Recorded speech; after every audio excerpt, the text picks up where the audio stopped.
Hi guys, आज के इस वीडियो में हम पढ़ेंगे एंटीवायरल ड्रग फार्माकोलॉजी पार्ट 1, जिसमें कि आज हम डिस्कस करने वाले हैं एंटीवायरल ड्रग का mechanism of action, uses and side effect. वैसे तो काफ़ी शॉर्ट टॉपिक है, बट इससे क्वेश्चन बन जाती है, शॉर्ट नोट में आ सकता है। और साथ ही में मैं बताने वाला हूँ एक बहुत ही मज़ेदार ट्रिक, जिसकी मदद से इसे याद रखना काफ़ी आसान हो जाएगा।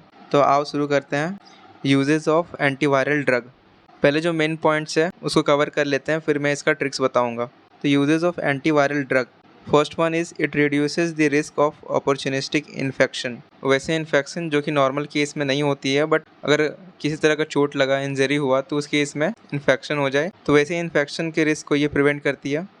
सेकेंड है हमारा रिड्यूस वायरल लोड। तो नंबर ऑफ वायरस और वायरल लोड को सिस्टमिक सर्कुलेशन में ये कम करने में मदद करती है। थर्ड है हमारा इंक्रीज CD4 सेल काउंट, क्योंकि हम जानते हैं जैसे वायरस अटैक करता है तो सबसे पहले ये हमारे CD4 टी हेल्पर सेल को डिस्ट्रॉय करता है, जिसके कारण ह्यूमन का इम्यूनिटी काफ़ी कम हो जाता है। तो antiviral drug will help in increasing CD4 cell count. Fourth, अब टी हेल्पर सेल के नंबर को इंक्रीज करता है, जिसकी वजह से इम्यून फंक्शन में भी इम्प्रूवमेंट आती है, जिसकी वजह से ओवरऑल लाइफ एक्सपेक्टेंसी इम्प्रूव हो जाती है।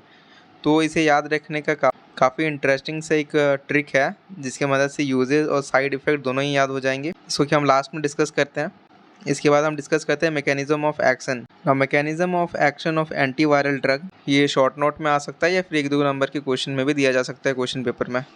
तो मैकेनिज्म ऑफ एक्शन में इसका पहला, in first step the virus tries to insert its genetic material with coating into the host cell. ना सेकेंड स्टेप जो होगा हमारा uncoating of genetic material in second. First step था हमारा। नाउ जो जेनेटिक मटेरियल तुम्हारा वायरस का था वो होस्ट में आने के बाद with the help of enzyme reverse transcriptase ये सिंगल स्ट्रैंड से डबल स्ट्रैंड में कन्वर्ट हो जाती है। ना ये जो डबल स्ट्रैंडेड डीएनए है, it incorporates into the host cell DNA. तो जो नया हमारा डीएनए बन के आएगा कुछ इस टाइप में दिखेगा, जिसमें कि वायरस का डीएनए इसमें इंसर्ट हो गया है। नाउ अब इस मैकेनिज्म की वजह से क्या होता है कि जो ये पार्ट ऑफ तुम्हारा जीन है जो प्रोटीन कोड करेगा, ना this help the virus genome to replicate and transcribe. As a result new proteins and new other components are synthesize. जिससे क्या होता है कि नया वायरस, new daughter viruses are form. Now इसी प्रोसेस को इनहिबिट करता है ये। तो mechanism of action of antiviral drug, first one is inhibition of entry. First step जो है वायरल इन्फेक्शन का, इसमें वायरस अपने जेनेटिक मटेरियल को होस्ट के अंदर इंसर्ट करता है। सेकेंड स्टेप जो है हमारा वायरस का होस्ट बॉडी में इंसर्ट होने के बाद उसके चारों ओर जो कोटिंग होता है उसको अनकोट करता है, जिससे कि उसका जेनेटिक मटेरियल होस्ट के साइटोप्लाज्म में आ सके। ये इंटरफेयर करता है with the viral uncoating. Third है हमारा inhibition of viral DNA, either DNA और आरएनए सिंथेसिस।